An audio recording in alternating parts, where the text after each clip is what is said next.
Thanks for staying up late with us tonight. I'm Brooke Buckner. We're on the tail end of a gloomy weekend, and unfortunately, it looks like we could see some strong storms soon. I'm here with meteorologist Simone Thomas. What should we expect going into tonight? Oh, there's a few things to expect going into tonight. So we've got those storms that you're talking about. We're also going to be dealing with a foggy night ahead. The good news about the fog won't impact the morning commute. We'll talk more about that in a second. We'll start with a look at radar because right now there's not a whole lot happening across the state. There are some spotty thunderstorms, showers and thunderstorms across northeast Arkansas. There's a frontal boundary of a warm front in north central Arkansas.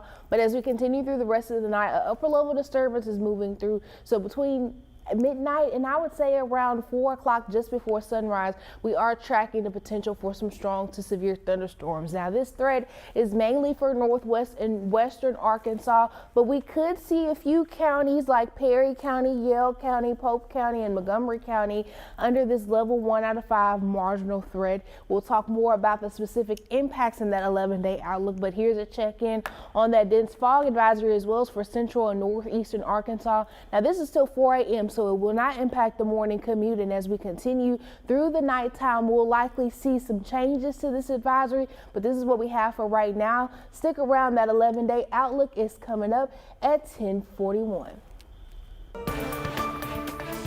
Thanks, Simone. New tonight at 10, Jefferson County authorities are investigating what appears to be a deadly house fire. Jefferson County Sheriff's deputies responded to a fire Friday night at a home on Old Star City Road. Firefighters reported they found human remains inside the house. After a short investigation, deputies determined the remains belonged to the homeowner, Mr. James A.G.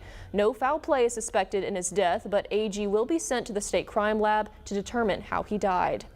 Meanwhile, Pulaski County sheriffs need your help identifying the suspect in an armed robbery. Take a good look at the person and the car on your screen.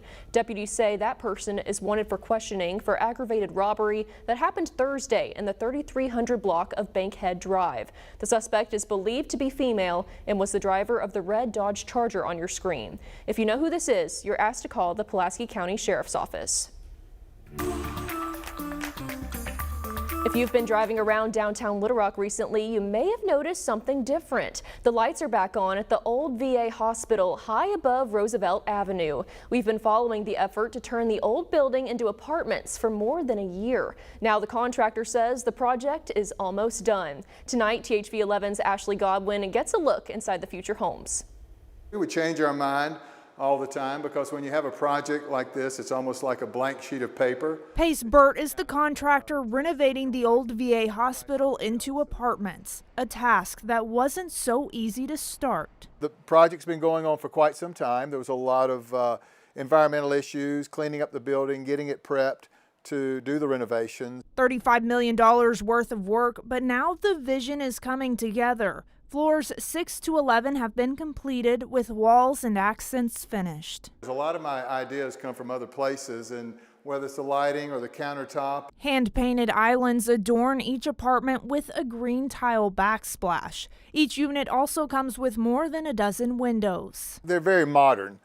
They have that a little bit of industrial feel, keeping the concrete floors that were original. Floor plans range from 1 bedroom to 3 bedrooms. Pricing is between $1,000 to $1,600. Then there are the amenities. We want to be health oriented because that's the direction that all the multifamily projects are going in. Along with the pool, Burt says there will be a sauna and swim spa. There will also be a gear garage to rent outdoor items for camping, hiking, and biking. Karaoke jam room, indoor pickleball courts. So there really no stone has been unturned to make sure that we have every amenity possible. Burt hopes to have construction finished within 60 to 90 days. In Little Rock, Ashley Godwin, THV 11 News. Burt says tours of the units are happening now. We have that information and more on thv11.com. Indiana officials are preparing to execute the state's first death row inmate in 15 years. Joseph Corcoran was convicted in 1999 of killing his brother and 3 other men.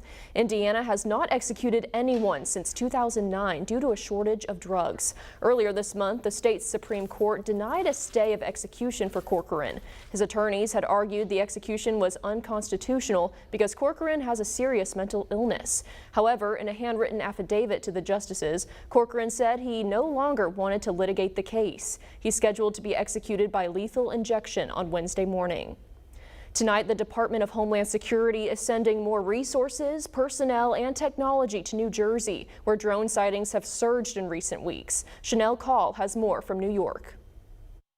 Good evening. There is concern and confusion over the growing number of reported nighttime drone sightings. Today, incoming White House National Security Advisor, Florida Congressman Mike Waltz told CBS's Face the Nation, Americans need answers. We need to know who's behind it. They could be coming from offshore, and we need to take a hard look at our homeland defenses. Today, DHS Secretary Alejandro Mayorkas insists officials are on it, but he says there is no known foreign involvement in the drone sightings. Let me set the record straight here, George. There are thousands of drones flown every day in the United States. Recreational drones, commercial drones. That is the reality. In a statement today, New York Governor Kathy Hochul said our federal partners are deploying a state-of-the-art drone detection system to New York State and is also asking Congress to pass a bill that she says would strengthen the FAA's oversight of drones and give more authority to state and local law enforcement agencies to investigate the activity. Some have called the multiple sightings hysteria. Officials say of the 5,000 drone tips received, fewer than 100 required follow-up. Chanel Call, CBS News, New York. President-elect Donald Trump is back to work at Mar-a-Lago after attending Saturday's Army-Navy football game outside Washington. He's been busy naming new picks for his administration and working to win approval for some of his more controversial ones. Amy Klobuchar, who sits on the Senate Judiciary Committee, will get to question Trump's FBI director nominee, Kash Patel. Of someone who says he's on a revenge mission when we should be on a national security safety mission here. Trump's choice to head the president's Intelligence Advisory Board, Devin Nunes, won't need Senate confirmation. In a Saturday announcement, Trump praised Nunes for, quote, his key role in exposing the Russia hoax. Today, the Trump transition team also announced the appointment of longtime loyalist Richard Grenell as envoy for special missions. Before you let the kids call Santa, you've got to make sure they aren't talking to someone with less than jolly intentions. In 3 minutes, everything you need to know to keep the Christmas magic safe.